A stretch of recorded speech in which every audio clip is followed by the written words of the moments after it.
नई सुबह पर नजर है मगर आह ये भी डर है, ये शहर भी रफ्ता रफ्ता कहीं शाम तक न पहुंचे। नमस्कार, मैं हूं राजीव और आप देख रहे हैं घूमता हुआ आईना।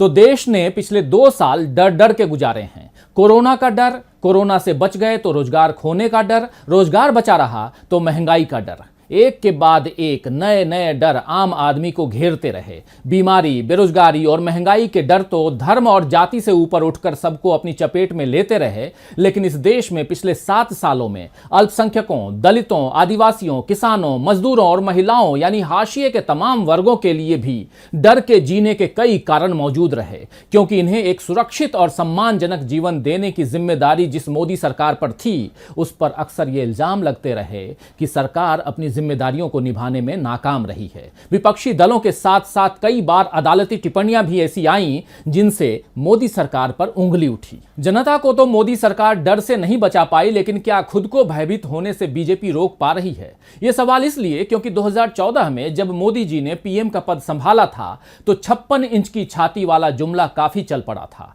इसका मतलब यह था कि देश को पहली बार एक बहादुर और हिम्मत वाला प्रधानमंत्री मिला है जिसके आगे दुश्मन थर थर कांपेंगे।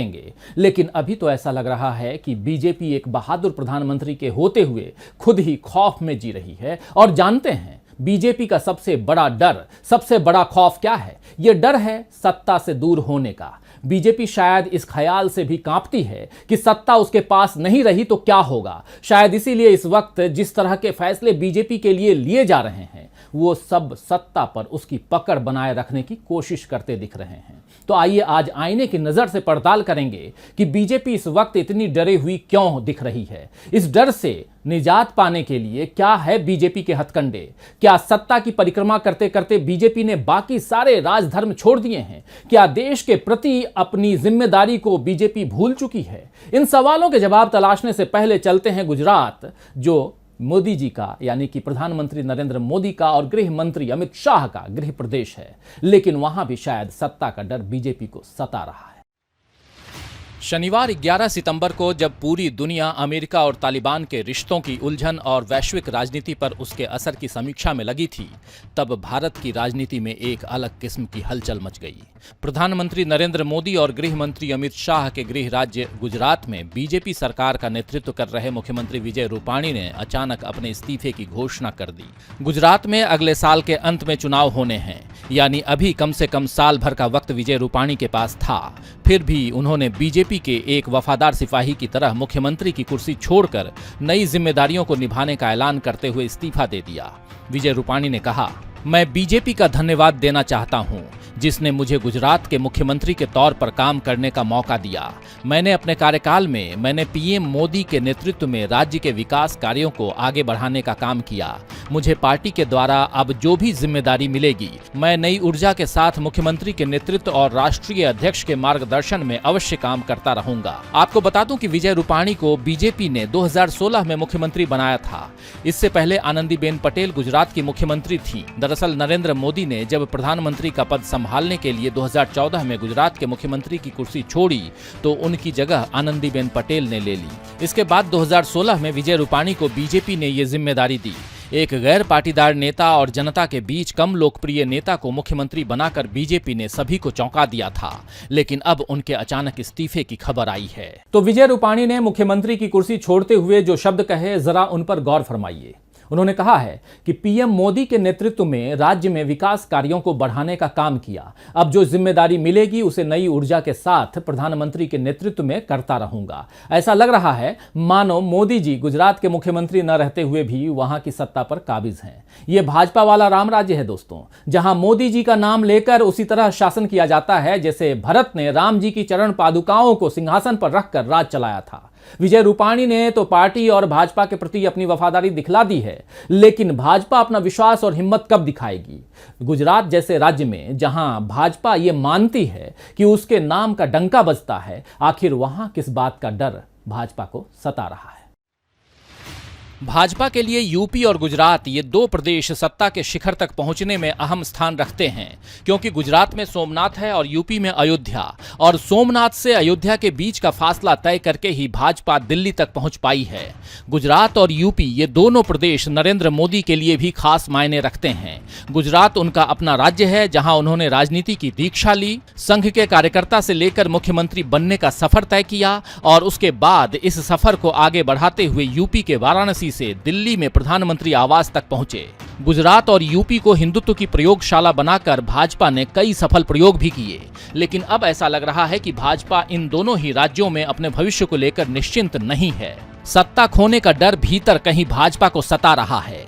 एक खास बात यह भी है कि गुजरात और यूपी ये दोनों प्रदेश एक वक्त कांग्रेस के भी मजबूत किले थे, लेकिन अब यहां कांग्रेस अपनी जमीन नए सिरे से तलाश रही है। आपको बता दें कि 1 मई 1960 को उस वक्त के बॉम्बे राज्य के 17 उत्तरी जिलों को मिलाकर गुजरात राज्य का निर्माण हुआ था और गांधीनगर इस नए राज्य की राजधानी बनी थी। गुजरात बनने के बाद से कांग्रेस 1995 तक सरकार बनाती आई। हालांकि 1975 से 1977 के बीच आपातकाल के दौरान कांग्रेस का जनाधार घटा, मगर बाद में कांग्रेस ने गुजरात में 1980 से लेकर 1994 तक फिर अपनी पकड़ मजबूत बनाए रखी।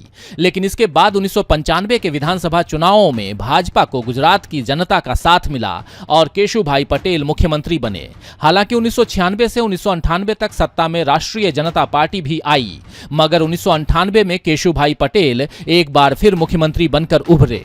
इसके बाद नई सदी के पहले साल यानी 2001 में नरेंद्र मोदी के हाथ में राज्य की बागडोर आई और वो 2014 तक गुजरात के मुख्यमंत्री बने रहे। भाजपा ने उन्हें दिल्ली की सत्ता सौंपने का निश्चय किया तो आनंदीबेन पटेल ने राज्य की पहली महिला मुख्यमंत्री के तौर पर सत्ता संभाली।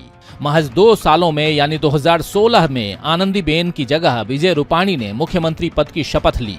तब से अब तक वे गुजरात संभाले हुए थे, मगर अब उनसे ये कुर्सी ले ली गई है। तो विजय रूपाणी ने गुजरात तो 5 सालों तक संभाल लिया, लेकिन भाजपा हाईकमान के भरोसे को संभालने में शायद चूक गए, या शायद भाजपा का डर उन्हें कुर्सी से उतरने पर मजबूर कर गया। जिस तरह असम से सर्बानंद सोनोवाल और कर्नाटक से BS येदियुरप्पा की कुर्सी ले ली गई, जैसे उत्तराखंड से त्रिवेंद्र सिंह रावत और तीरथ सिंह रावत को CM की कुर्सी से हटाया गया, वैसे ही अब विजय रूपाणी को भी हटाया गया है, क्योंककि भाजपा चुनावों में किसी तरह का जोखिम नहीं लेना चाहती। पिछले चुनावों में यानी 2017 में कांग्रेस ने भाजपा को कड़ी टक्कर दी थी। भाजपा ने 182 में से 99 सीटें जीतकर बहुमत तो हासिल कर लिया था, लेकिन कांग्रेस ने भी 77 सीटें लाकर अपने मजबूत होने का परिचय दिया था। कांग्रेस को अपने सहयोगियों के साथ 80 सीटें मिली थी। 2017 तक विजय रूपाणी को सरकार संभाले साल भर ही हुए थे, इसीलिए हार या जीत की जिम्मेदारी उनकी उतनी नहीं थी। लेकिन अब उनके कार्यकाल के मुताबिक जनता अपना फैसला सुना सकती है और बताया जा रहा है कि भाजपा सरकार के कामकाज से गुजरात की जनता खुश नहीं है। इसीलिए छवि बचाने के लिए भाजपा ने उन्हें कुर्सी से हटा दिया है। छवि बचाने की यह चिंता गुजरात तक ही सीमित नहीं है दोस्तों, यह डर पूरे देश में देखा जा रहा है। इसीलिए शायद मोदी जी का जन्मदिन बड़े स्तर पर भाजपा मना रही है। अगले शुक्रवार यानी 17 सितंबर को मोदी जी अपना 71वां जन्मदिन मनाएंगे। वैसे तो देश की जनता इस वक्त जितनी त्रासदियों से गुजरी है, उसके बाद किसी नेता के जन्मदिन का जश्न मनाना जनता के जख्मों पर नमक छिड़कने जैसा है। लेकिन भाजपा कार्यकर्ता जनसेवा के नाम पर मोदी जी का जन्मदिन मनाएंगे, और वो भी एक दिन नहीं बल्कि 3 हफ्तों तक इस जश्न को मनाने की तैयारी चल रही है। खबर है कि 17 सितंबर से 7 अक्टूबर तक मनाए जाने वाले जश्न में आम लोगों को नरेंद्र मोदी के तस्वीरों वाले 14 करोड़ प्लास्टिक रहित राशन बैग बांटे जाएंगे। 5 crore thank you Modi ji postcard भेजे जाएंगे और सोशल मीडिया पर इन कार्यक्रमों का भारी प्रचार किया जाएगा। इस दौरान ब्लड डोनेशन कैंप लगाए जाएंगे, मुफ्त हेल्थ चेकअप शिविर लगेंगे, वैक्सीन ड्राइव को तेज किया जाएगा और भी कई कार्यक्रमों का आयोजन होगा। भाजपा इस तरह जन्मदिन मनाने के पीछे चाहे जो भी कारण दे, लेकिन हकीकत ये है कि इस वक्त अर्थव्यवस्था बुरी हालत में है, किसान आंदोलन उफान पर है, महंगाई बहुत ज्यादा बढ़ गई है, और ऐसे में जन्मदिन के बहाने मोदी जी का सिक्का फिर जमाने की कोशिश की जा रही है, जो साफ नजर आ रहा है। तो अपने नेताओं के जन्मदिन पर रक्तदान शिविर लगाना, मरीजों में फल बांटना, जरूरतमंदों की मदद करना जैसे काम पार्टी कार्यकर्ता करते रहे हैं। लेकिन इस तरह 21 दिन तक किसी प्रधानमंत्री का जन्मदिन मनाने की तैयारी भारत में शायद पहली बार हो रही है। मोदी जी के राज में आपदा में उत्सव के इस काम को भी मुमकिन किया जा रहा है। ये सब इसीलिए क्योंकि चुनाव में बीजेपी किसी तरह का जोखिम मोल नहीं लेना चाहती है और हर तरह से छवि सुधारने की कोशिश हो रही है। हालांकि हर बार इस तरह की रणनीतियां काम नहीं आती हैं। जनता जब अपने हक के लिए आवाज उठाती है तो सत्ता को अपना रुख बदलना ही पड़ता है, जैसे हरियाणा में बदलना पड़ा।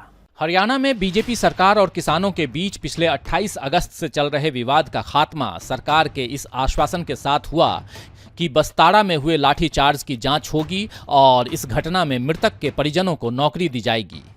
आपको बता दें कि बस्ताड़ा में सरकार के एक कार्यक्रम का बहिष्कार करने पहुंचे किसानों पर पुलिस ने लाठीचार्ज किया था।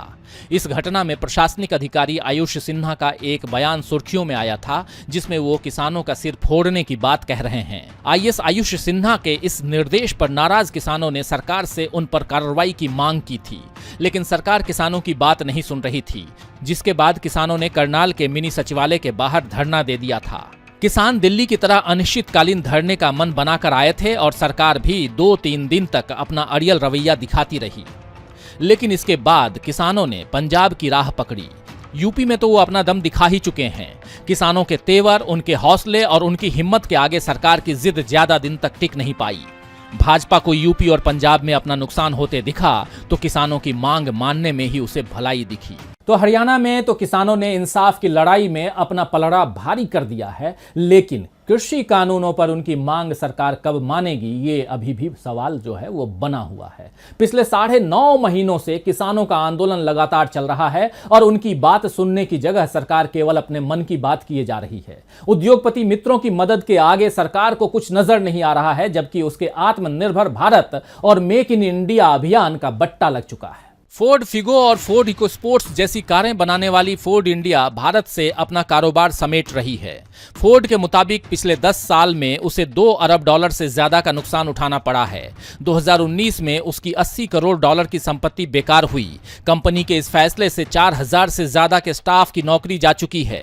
भारत सरकार की मेक इन इंडिया योजना के लिए ये एक बड़ा झटका है, क्योंकि इससे पहले पिछले साल हार्ली डेविडसन ने भी ऐसा ही फैसला किया था और 2017 में जनरल मोटर्स ने भी भारत छोड़ दिया था। देश में ऑटोमोबाइल सेक्टर के लिए कठिन हालात पर पिछले दिनों देश की बड़ी auto company Maruti Suzuki India के चेयरमैन आरसी भार्गव ने वाहन उद्योग संगठन society of Indian automobile manufacturers यानी SIAM के 61वें सालाना सम्मेलन को संबोधित करते हुए कहा था कि सरकारी अधिकारी ऑटो इंडस्ट्री को सपोर्ट देने के बारे में बयान तो बहुत देते हैं, लेकिन जब बात सही में कदम उठाने की आती है, वास्तव में कुछ नहीं होता। आप जैसा जानते हैं कि छोटी बजट कारों की खरीद मध्यम वर्ग करता है और इस वक्त ये मिडिल क्लास सबसे अधिक परेशान है। अगस्त में 15 लाख नौकरी जाने की खबर है। इसका मतलब ये हुआ कि देश का मध्यम वर्ग बुरी तरह से आर्थिक तंगी से जूझ रहा है। तो फोर्ड जैसी बड़ी कंपनियां हो या रोज कमाने वाले मजदूर या नौकरी पेशा मध्यम यानी मिडिल क्लास, हर किसी की अपनी परेशानी है, अपना डर है। इस डर को दूर करने में सरकार की अहम भूमिका हो सकती है अगर वो 2-4 दोस्तों की मदद करना छोड़कर सारे देश पर ध्यान दे।